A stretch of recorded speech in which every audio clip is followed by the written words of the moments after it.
Hi, this video is going to be on the digital project number 5, and it's going to be regarding the framework for success and post-secondary writing, a document which covered 8 habits of mind and 5 experiences for how English teachers can apply those 8 habits of mind.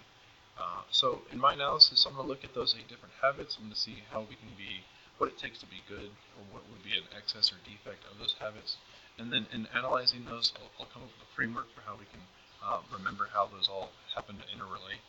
And then finally, I'll conclude by looking at those 5 different experiences and coming up with an overarching system for how those 5 experiences relate as well. So, beginning with the 8 habits of mind in order presented, curiosity is going to be desiring more knowledge. And when this is in excess, then there will be too much curiosity, so much so that it comes at the risk of doing harm to the person.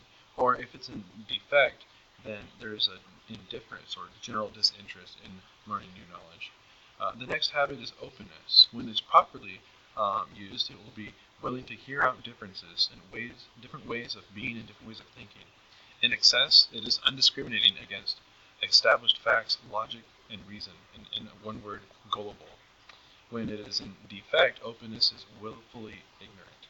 For the next habit, number 3, is engagement. When this is done well, the habit is participating, contributing in a fail-safe learning environment. But when this is in excess, it is irrationally putting your whole self-worth into one single task. Or, if it's in defect, it will be detached and uninvolved. The next is number 4, creativity, which is optimizing a design or introducing a function that was not previously present when it's done well. In excess, it's making superficial changes just for the sake of being unique. Or, in defect, it is making copies with no attempt to improve. Next is persistence, which, when done well, is remaining committed to long-term success in spite of short-term failures and losses. But in excess, it is irrational commitment to a lost cause, which can be recognized if it's giving diminishing returns. In defect, persistence is quitting at the first sign of difficulty. Number 6 is responsibility, which done well, it means being accountable to yourself and to others. To excess would be irrationally blaming yourself for things that aren't really your fault. Or, in defect, it is being unaccountable and irrationally blaming others for things that you were at fault for. Number 7 is flexibility. When done well, it's moderating change to be most effective in a given environment. In excess, it is allowing an irrational fear to lead a person to be overreacting and hypersensitive to environmental changes.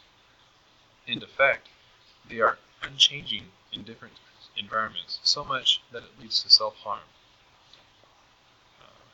For metacognition, the last one, this is a self-analyzing thought process to check for errors in heuristics, cognitive biases, and logical fallacies, when done well.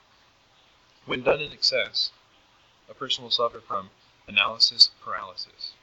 Or when this is done with defect, then the person would be on a sort of mental autopilot, not really thinking about why they are doing the things that they're doing. To put this into a general overarching system, we could consider how curiosity and openness are both required for a person to show the habits of metacognition. And also that engagement and responsibility are required for a person to show the habits of persistence.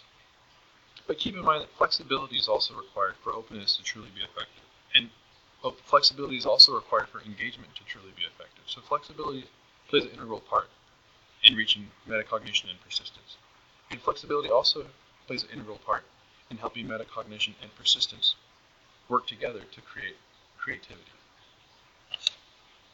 Next, I'll look at these 5 different experiences, and we'll consider how do these ones relate also. The writing process includes 3 different experiences. So the writing process experience, if we can consider a Venn diagram composed of 3 different circles, the writing process would include the area of all 3 circles. The 3 different circles separately would be critical thinking, knowledge of conventions, and the ability to work in multiple environments. Critical thinking is analyzing a situation in text and making thoughtful decisions based on that analysis. Knowledge of conventions mean that they're aware of different writing genres, ways that writing can be expressed, and then ways that writing has been expressed. And then ability to compose in multiple environments is a student's practice ability to write to different audiences or for different purposes. Now, all three of those are required. Critical thinking, knowledge of conventions, and the ability to compose in multiple environments. All three of those are required to result in rhetorical knowledge, which is analyzing and acting on audience, purpose, context when creating and comprehending text. Altogether, that is the writing process.